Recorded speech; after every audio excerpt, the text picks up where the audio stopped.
Ah oui, c'était pas des lions indomptables, mais plutôt des lionceaux qui ont été totalement domptés. Il n'y avait qu'un seul lion ce soir au stade du Prince Moulay Abdallah, c'était bien celui de l'Atlas, le Maroc, qui a fait la différence encore une fois grâce à Brahim Diaz, l'attaquant du Real de Madrid, remplaçant avec les Madrilènes, qui n'a pas eu beaucoup de temps de jeu depuis le début de la saison avec le Maroc.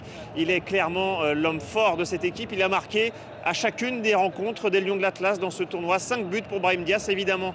C'est le meilleur buteur de cette Coupe d'Afrique des Nations. Il est vraiment intenable depuis le début du tournoi. Il l'a encore prouvé ce soir. Il a été dangereux plusieurs fois jusqu'à ce but, où c'est d'ailleurs Ayoub El Kaabi qui lui a fait la passe de la tête. Ayoub El Kaabi et Brahim Diaz, ce sont les deux hommes forts, même si ce soir, c'était bien plus Brahim Diaz qui a été plus en vue. En deuxième période, il y a eu ce deuxième but grâce à Ismaël Sebari. Et évidemment, les Lions indomptables, enfin, dans les 20 dernières minutes, ils se sont réveillés pour essayer d'aller au moins réduire le score et espérer ensuite égaliser.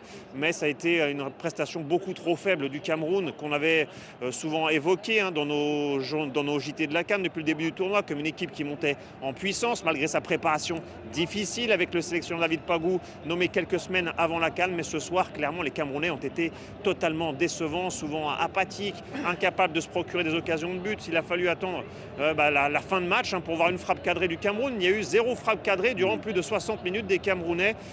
Cette petite réaction en fin de rencontre a été totalement insuffisante. Quand vous n'avez pas d'occasion, de toute façon, c'est impossible d'aller plus loin dans ce tournoi. Le Cameroun qui avait fait un bon tournoi, une bonne compétition jusqu'ici.